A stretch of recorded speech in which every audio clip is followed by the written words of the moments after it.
Hello বন্ধুরা, কেমন আছো তোমরা সবাই? আশা করি অনেক অনেক ভালো আছো। আর তোমাদের ভালোবাসায় আমিও অনেক ভালো আছি। কারণ তোমরা আমাকে যে পরিমাণে ভালোবাসা দিয়েছ এবং সাপোর্ট দিয়েছ, তা আমি কোনোদিনও ভুলতে পারব না। তাই তোমাদের জন্য আবারও একটি নতুন গল্প নিয়ে হাজির হলাম। গল্পটি শোনার মতো এবং তোমরা কাজ করতে বাধ্য হবে। সবাই সম্পূর্ণ প্রস্তুতি নিয়ে কানে হেডফোন লাগিয়ে বসে যাও। যদি আমার গল্প শুনে তোমরা মজা পাও, তাহলে কিন্তু অবশ্যই আমার চ্যানেলটি সাবস্ক্রাইব করবে। তো চলো বন্ধুরা, আর কথা না বাড়িয়ে আমরা আসল গল্পে চলে যাই। আমি শর্মিলা। আজ আমার পাগলিটার বিয়ে ঠিক হয়েছে। এই কথা জানার পর গত কয়েকদিন ধরে আমি ঘুমাতে পারছি না। আমার ভেতরটা মনে হয় কেউ ছিঁড়ে নিয়ে যাচ্ছে। অনেক যুদ্ধ করেছি নিজের সাথে, কিন্তু সাহস করে কোনো সিদ্ধান্ত নিতে পারিনি। শেষ পর্যন্ত আমার পাগলিটার জন্য আমি কিছুই করতে পারছি না। কি করে করব? আমার পাগলিটা যে একজন কাজের মেয়ে, তার জন্য আমার মতো ভদ্রঘরের ছেলের কিছুই যে করার থাকে না। মেয়েটাকে যখন আমাদের বাসায় কাজ করতে আনা হয়েছিল তখন আমি ক্লাস 9-এ পড়তাম। আর আমার ছোট বোন মাইশা পড়ত ক্লাস 7-এ। আর তখন আমার পাগলিটার বয়স হয়তো 12 পেরিয়ে 13 হল। সেদিন আমার পাগলিটাকে নিজেদের বাসায় দেখে আমি ঘাড় শক্ত করে নিজের রুমে বসেছিলাম সারাদিন। পাগলিটা এভাবে এই বাড়িতে আসুক সেটা আমি কখনো চাইনি। আমার ছোট্ট মনের ভেতরে ওর জন্য বিশাল একটা জায়গা রেখেছিলাম। সে জায়গাটা খুবই আপন, একান্ত আমাদের নিজের। কিন্তু আমার পাগলিকে শেষ পর্যন্ত কাজের মেয়ে হতে হলো। কাজের মেয়ে? আমার ছোটবেলার সবচেয়ে প্রিয় খেলার সাথী এই মেয়েটি, যে কিনা খেলার সময় রানী সেজে থাকতেই বেশি পছন্দ করত। ভাগ্য তাকে এখন আমাদের বাসার কাজের মেয়ে করে দিয়েছে। মানতে পারছিলাম না সেদিন। আমার ছোট্ট বুকে সেদিন ঝড় উঠেছিল। ভীষণ তোলপাট করা আর সব ভেঙে ফেলার ঘূর্ণিঝড়। মেয়েটির বাড়ি আমার নানার বাড়ির কাছেই। টুনির দাদা আর আমার নানা ছিল দূরসম্পর্কের ভাই। প্রতিবেশীও ছিল ওরা। যখনই আমি নানার বাড়ি যেতাম তখনই এই মেয়েটি হতো আমার সকল কাজের সঙ্গী এবং সকল খেলার সাথী। মেয়েটিকে সবাই আদর করে মিমু বলে ডাকে। ওর মা খুব মজার মজার পিঠা বানাত। মিমু ফ্রকের নিচে লুকিয়ে সেই পিঠা এনে আমাকে খাওয়াত।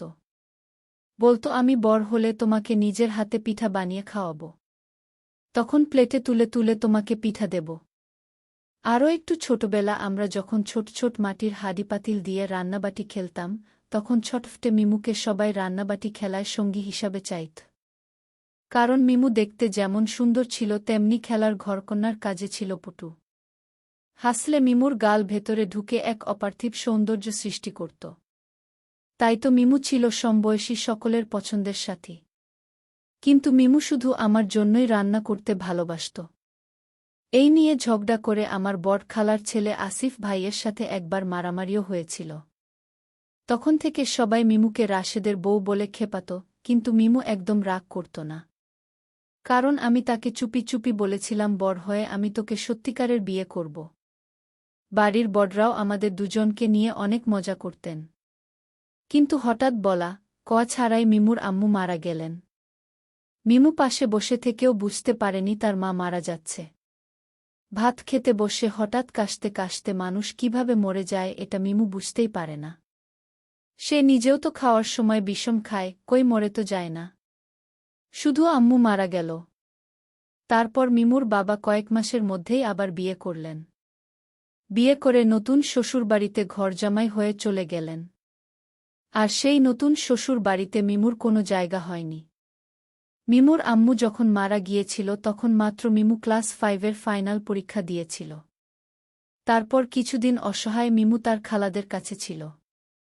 কিন্তু অর্থনৈতিক অসচ্ছল খালারা মিমুকে বেশিদিন কাছে রাখেননি। কয়েক মাস করে তাদের কাছে থাকার পর মিমুর জায়গা হলো আমার মায়ের কাছে। বড় খালা আমার মাকে বুঝালেন মিমুকে নিয়ে গেলে বিনা পয়সায় একটা পার্মানেন্ট কাজের মেয়ে পাবেন। আমার মা তাই খুব আগ্রহ নিয়ে মিমুকে নিজের কাছে নিয়ে এলেন। বাসার কাজের জন্য এর চাইতে ভালো মেয়ে কোথায় পাবেন? আমাদের বাসায় মিমুর নতুন জীবন শুরু হল।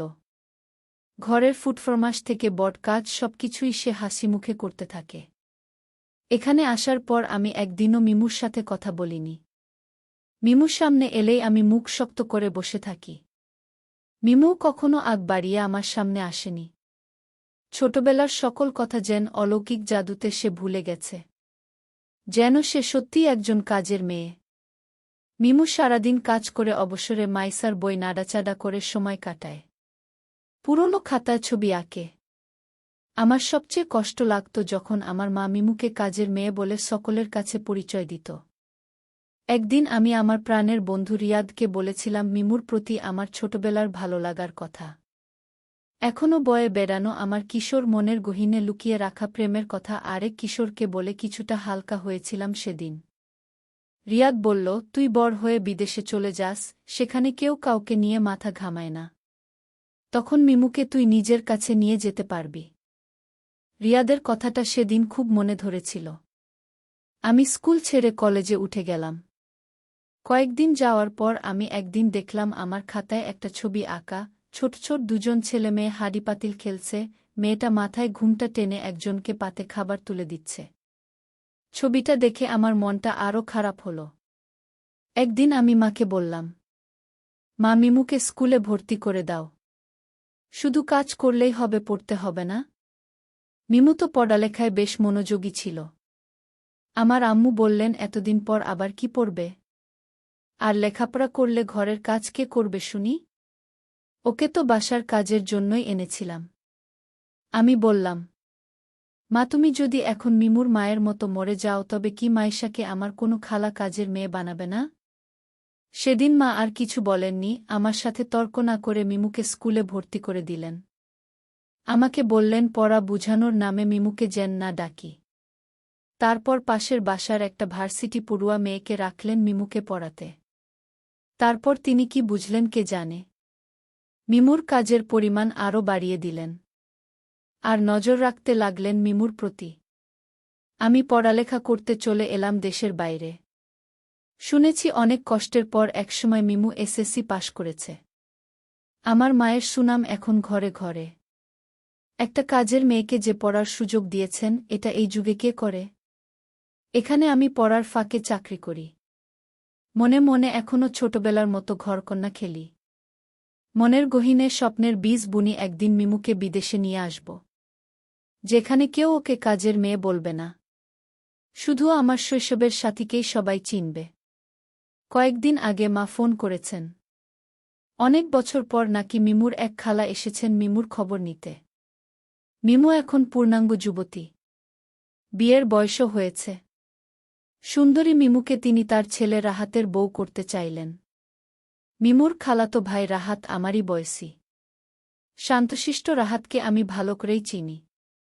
সে আমাদের রান্নাবাটি খেলায় সবসময় দোকানদার হতো। এতদিন সে বাইরে ছিল। এখন একেবারে দেশে চলে এসেছে। কিছু কৃষিজমি কিনেছে আর গ্রামের বাজারে একটা মুদির দোকান দিয়েছে। মিমু যে তারও খেলার সাথী ছিল। তাই ছোটবেলায় হারিয়ে যাওয়া খেলার সাথী মিমুর জন্য রাহাত বিয়ের প্রস্তাব দিয়েছে তার মায়ের কাছে। আমার মা এই প্রস্তাবে যেন হাতে চাঁদ পেলেন। তিনি বুঝলেন মিমুর জন্য এর চেয়ে ভালো ছেলে আর পাওয়া যাবে না। তাই তড়িঘড়ি করে রাজি হয়ে গেলেন। আর মিমু? আমি জানি মিমু আমাকে অনেক ভালোবাসে, যদিও মুখ ফুটে বলতে পারেনি। দুদিন পর আমি দেশে চলে আসলাম কাউকে কিছু না জানিয়ে। আমি দেশে আসায় আমার আম্মু অনেক অবাক হয়েছেন। এসেই আম্মুকে বললাম মিমুকে আমি বিয়ে করব, আমি ওকে ভালোবাসি।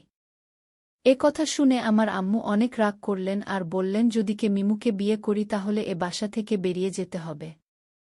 আমি মিমুর হাত ধরে আম্মুকে বললাম, থাকো তুমি তোমার টাকা পয়সা সম্পদ নিয়ে, আমি চলে গেলাম আমার ভালোবাসাকে নিয়ে। আজ আমি একজন সফল বিজনেসম্যান আর এসব সম্ভব হয়েছে মিমুর সাপোর্ট আর ভালোবাসায়। পর আমার আম্মু আমাদের মেনে নিয়ে বাড়িতে নিয়ে গেলেন। এখন আমরা খুব সুখে আছি।